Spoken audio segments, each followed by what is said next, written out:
Ya, baik. Sekali lagi Assalamualaikum warahmatullahi wabarakatuh. Alhamdulillah Waalaikumsalam warahmatullahi wabarakatuh. Waalaikumsalam warahmatullahi wabarakatuh. alhamdulillah hari ini kita bisa berjumpa lagi di mata kuliah Hukum Dagang, pertemuan yang kedua. Sebelum perkuliahan dimulai, kita berdoa dulu bersama-sama. Bismillahirrahmanirrahim. Allahumma inni as'aluka ilman nafi'an wa rizqan thayyiban wa amalan mutaqabbalan. Amin ya rabbal alamin.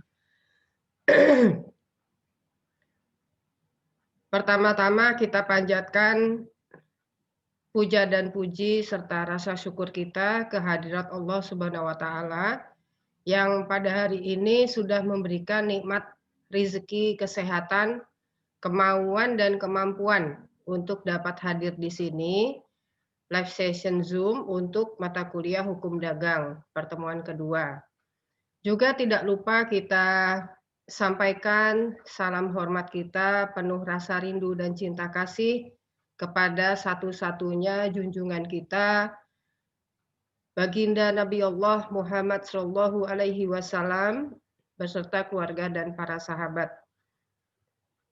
Hari ini kita akan membahas masih tentang subjek hukum dagang dan objek hukum dagang yang sebelumnya di pertemuan pertama kita sudah sekilas membahas tentang apa itu hukum dagang dan seperti apa perkembangan hukum dagang di Indonesia, sejarah hukum dagang di Indonesia. Nah, hukum dagang ini berarti ada dua nomenklatur, hukum dan dagang, gitu ya. Hukum itu sudah dipelajari oleh mahasiswa di semester 1 di mata kuliah PIH. Memang definisi hukum itu sampai sekarang belum ada yang baku. Para pakar hukum kita masing-masing mempunyai definisi hukum sendiri, gitu ya. Nah, jadi untuk definisi hukum, bahkan kita sendiri boleh-boleh saja membuat definisi hukum sendiri, gitu ya. Nah, secara secara pengertian ya hukum ini bisa juga dikatakan sekumpulan peraturan-peraturan atau seperangkat peraturan-peraturan baik yang tertulis maupun yang tidak tertulis yang berfungsi untuk mengatur seluruh sendi kehidupan manusia dimulai sejak dalam kandungan hingga meninggal dunia yang hanya berlaku pada wilayah serta waktu tertentu, hanya dapat dibuat oleh lembaga yang berwenang, serta memiliki sanksi yang tegas. Definisi ini merupakan definisi rangkuman ya dari semua para pakar hukum yang bisa kita gunakan untuk memberikan pemahaman apa itu hukum kepada paling tidak keluarga atau pada masyarakat. Hukum itu apa? Ya. Nah, secara garis besar merupakan rangkuman dari definisi hukum yang dikeluarkan oleh para pakar hukum. Itulah hukum. Nah, kemudian apa itu dagang? Gitu ya. Dagang dalam Kamus Besar Bahasa Indonesia artinya adalah pekerjaan yang berhubungan dengan menjual dan membeli sebuah barang untuk memperoleh keuntungan, gitu ya. Jadi dagang adalah pekerjaan yang berhubungan dengan menjual dan membeli barang untuk memperoleh keuntungan. Dalam KBBI istilah dagang ini disinonimkan dengan jual beli atau niaga. Karena itulah dalam penyelesaian sengketa dagang melalui pengadilan, pengadilannya juga bernama pengadilan niaga. gitu ya. Nah, jadi ini khusus untuk menyelesaikan sengketa dagang. Nah, secara sederhana sebagai sebuah konsep, dagang adalah membeli sebuah perbuatan hukum, membeli barang di suatu tempat untuk kemudian dijual kembali ke tempat lain pada saat yang lain untuk memperoleh keuntungan. Nah, jadi ini sesuai ya dengan definisi hukum dagang dari beberapa pakar hukum yang sudah kita bahas di pertemuan pertama. Dari sekian banyak perbedaan itu ada persamaannya. Persamaannya perbuatan menjual dan membeli, kemudian barang dan jasa dan atau jasa, kemudian memperoleh keuntungan. Nah, jadi kita bisa membuat definisi hukum dagang sendiri, bahwa hukum dagang itu adalah seperangkat aturan-aturan, apakah tertulis atau tidak tertulis, bisa dua-duanya, ya. Seperangkat peraturan-peraturan, baik yang tertulis maupun yang tidak tertulis, yang mengatur hubungan hukum antara penjual dan pembeli dalam hal jual beli barang dan atau jasa dengan tujuan untuk memperoleh keuntungan. Nah, meskipun sebenarnya dengan perkembangan perdagangan di masyarakat, rasanya definisi ini kurang relevan lagi, karena perbuatan hukum yang bertujuan memperoleh keuntungan itu tidak hanya jual beli, bisa juga sewa menyewa, bisa juga sewa beli, bisa juga perbuatan hutang piutang. Gitu. Nah, mari kita analisa bersama-sama bagaimana relevansi definisi hukum dagang dengan perkembangan masyarakat. Nah,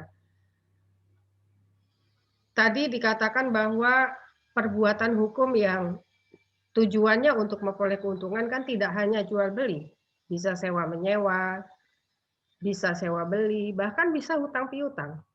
Hutang piutang yang di dalamnya bertujuan untuk memperoleh keuntungan, berarti itu masuknya sudah perdagangan. Nah, yang menjadi permasalahan di sini adalah apabila di dalam hukum dagang perbuatan hukum hutang piutang yang di dalamnya mendapatkan keuntungan itu boleh-boleh saja, karena tidak ada satupun peraturan perundang-undangan yang melarang perbuatan atau perjanjian hutang piutang itu tidak boleh ada keuntungan di dalamnya. Itu tidak ada peraturan perundang-undangan seperti itu. Tetapi dalam hukum Islam, perjanjian hutang piutang yang di dalamnya ada keuntungan itu namanya riba. Yang jelas dilarang oleh Allah dan bahkan diperangi oleh Allah dan Rasulullah SAW. Ya, kalau sudah berperangnya melawan Allah dan Rasulullah, siapalah kita, gitu ya. Nah, maka ini ada dua sisi. Apakah riba itu legal atau tidak? Bergantung dari dasar hukum mana yang dipakai. Dasar hukum di Indonesia kan ada 3 yang berlaku. Hukum negara, hukum agama, hukum adat. Kalau dari sisi hukum negara, dalam hal ini lapangan hukum dagang, memang tidak ada larangannya bahwa sebuah perjanjian hutang piutang itu tidak boleh mengambil keuntungan. Boleh-boleh saja, tidak ada larangannya dalam undang-undang. Tapi larangan itu ada dalam hukum Islam. Itu. Nah, kalau bertanya misalnya, jadi kita ikut yang mana? Hukum negara atau hukum agama? Ini berpulang pada masing-masing. Tetapi kalau saya boleh sarankan, ikutilah hukum agama. Toh dalam hukum negara juga tidak merupakan kewajiban seseorang itu harus mengambil keuntungan dari perjanjian hutang piutang. Gitu ya. Nanti akan kita bahas lebih dalam lagi bagaimana hukum Islam mengatur hutang piutang. Gitu. Pada dasarnya Islam tidak melarang hutang piutang, tetapi juga tidak memudahkan terjadinya hutang piutang. Dan juga sudah sangat rinci diatur ya di dalam Al-Qur'an bagaimana adab orang yang memberikan hutang atau kreditur dan bagaimana adab orang yang menerima pinjaman atau debitur. Yang perlu saya sampaikan di sini, jangan sampai melibatkan diri dalam hutang piutang yang di dalamnya mengambil keuntungan. Baik kita sebagai kreditur maupun kita sebagai debitur. Karena itu jelas riba. Mendeteksi riba itu secara general bisa kita lihat dari 3 hal. Yang pertama, apabila dibayar tepat waktu, kena bunga.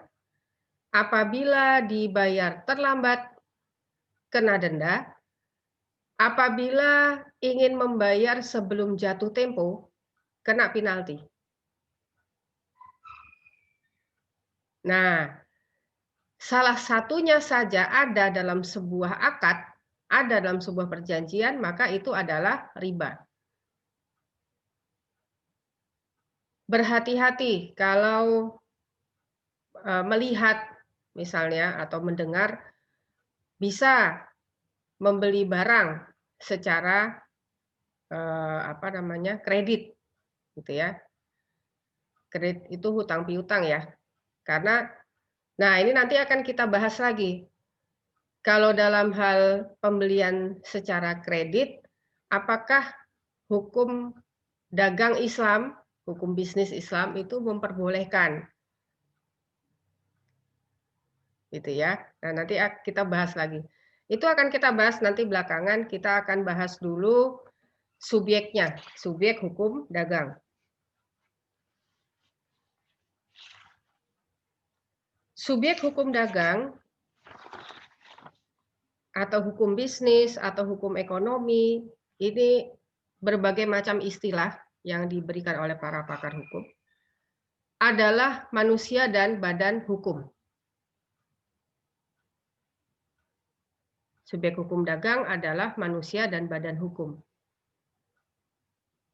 Masing-masing subjek hukum dagang ini mempunyai syarat yang berbeda supaya bisa melakukan sebuah kegiatan perdagangan, gitu ya. Manusia sebagai salah satu subjek hukum dagang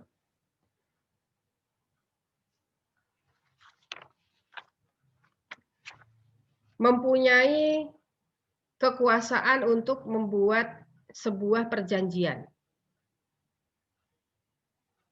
Ya, berbagai macam perjanjian ya, perjanjian jual beli, perjanjian sewa menyewa, perjanjian hutang piutang, perjanjian sewa beli, boleh-boleh saja.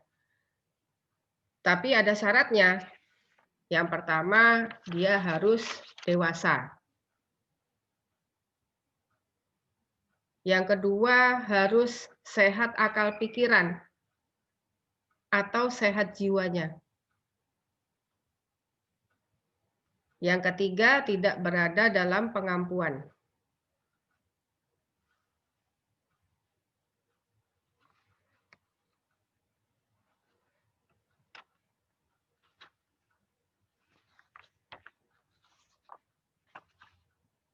Nah, sedangkan badan hukum sebagai subjek hukum dagang, dia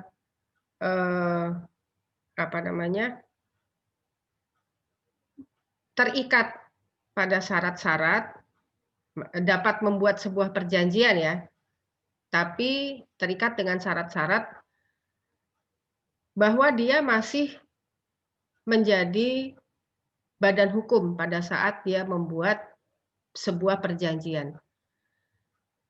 Kapan sebuah badan hukum ini diakui sebagai subjek hukum? Itu dimulai dari terbitnya akta perusahaan. Sampai pernyataan pilot dari debitur yang dikeluarkan dalam putusan pengadilan niaga. Nah, kemudian kita melihat pada objek hukum dagang. Objek hukum dagang ini ada barang, ada jasa. Minggu yang lalu secara sekilas sudah dibahas, ini apakah semua barang dapat diperdagangkan? Kriteria benda atau klasifikasi benda itu ada di Kitab Undang-Undang Hukum Perdata. Kalau saya tidak keliru itu ada 6 atau ada 8 ya. Nah, itu ada 6 atau 8. Oh, oke. Sebentar.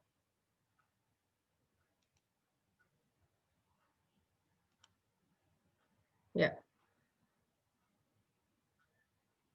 Nanti dibuka lagi KUH Perdatanya, klasifikasi benda. Secara general itu kita membagi benda itu dalam 4 wujud, dalam 4 bentuk. Yang pertama adalah benda tetap, kedua benda bergerak, benda berwujud, dan benda tidak berwujud. Dalam KUH Perdata juga diberikan ya pengertian dari masing-masing bentuk benda dan juga contoh-contohnya. Nah, lalu bagaimana dengan objek hukum dagang yang berupa barang tadi? Kan objek hukum dagang barang dan jasa. Apakah semua benda, apakah semua barang dapat diperdagangkan? Kita lihat dulu ya, kalau benda tetap, contohnya misalnya tanah, kemudian benda bergerak, mobil, dan lain-lain. Nah, saya mau tanya yang benda berwujud. Farel, contoh dari benda berwujud. Apa saja? Oh. Halo. Ya. Benda berwujud, Bu. Ya, betul. Apa contohnya? Tanah, gedung gitu, Bu. Perbedaannya dengan benda tetap apa? Tetap. Tadi kan dikatakan kalau benda tetap itu ya, kalau di KUH Perdata contohnya tanah. Lihat lagi nanti contoh yang lain di KUH Perdata. Ya, contohnya tanah. Kemudian benda berwujud tadi Farel menyebutkan benda berwujud itu tanah. Nah, Lalu perbedaannya di mana dengan benda tetap? Kalau di KUH Perdata memberikan contoh benda berwujud itu berbeda dengan benda tetap. Gitu. Nah, begini saja. Mengenai klasifikasi benda, 10 menit lagi. Mengenai klasifikasi benda, ini nanti akan Ibu rumuskan menjadi sebuah tugas ya. Tapi nanti mau Ibu ini dulu konsep dulu ya, seperti apa tugasnya. Tapi dia konsep dari tugasnya ini mahasiswa mencari klasifikasi benda berdasarkan Kitab Undang-Undang Hukum Perdata beserta contohnya. Ya. Biasanya kalau mencari sendiri itu melekat di memorinya lebih lama daripada diberitahu orang. Ya, kalau cari sendiri biasanya karena mencari sendiri itu butuh effort, butuh usaha, jadi memori kita sangat menghargai apa yang kita usahakan gitu. Nah, itu ingatnya lebih lama, mudah-mudahan ya. Nah, kemudian jasa. Apakah semua jasa dapat diperdagangkan? Nah, ini perlu dianalisa lagi lebih jauh, jasa-jasa seperti apa yang dapat diperdagangkan, barang-barang seperti apa yang dapat diperdagangkan. Kita akan bahas di live session berikutnya. Dan sebagai sebagai clue-nya, ini semua barang dan semua jasa dapat diperdagangkan sepanjang barang atau jasa tersebut bukan merupakan larangan dalam sebuah peraturan perundang-undangan yang berlaku. Yang menjadi pertanyaan adalah, bagaimana kalau barang atau jasa tersebut tidak ada larangannya dalam peraturan perundang-undangan yang berlaku, tetapi dilarang dalam hukum agama, khususnya dalam hukum Islam. Nah, karena Al-Quran sudah sangat jelas melarang barang-barang tertentu dan juga jasa tertentu yang tidak boleh dijadikan objek perdagangan oleh umat Muslim, gitu ya. Nah, kita akan bahas nanti ini 10 menit lagi nanti terputus sebelum saya mengucapkan salam penutup, gitu. Kalau ada pertanyaan, silahkan nanti like dan komen di channel YouTube Ibu. Ibu sudah bikin channel YouTube dan ini materinya, rekaman materi Zoom-nya akan Ibu upload di YouTube supaya kelas yang malam juga mendapatkan materi yang sama dengan kelas yang pagi. Dan kelas yang pagi apabila belum jelas materi kuliah hari ini bisa mengulang kembali rekamannya. Tinggal lihat di YouTube. Apabila ada pertanyaan, sampaikan pertanyaannya di kolom komen. Ya, oke. Baik, saya akhiri perkuliahan hari ini dengan mengucapkan hamdalah. Terima kasih sudah mau berbagi ilmu dengan saya. Kita sama-sama berbagi ilmu di sini.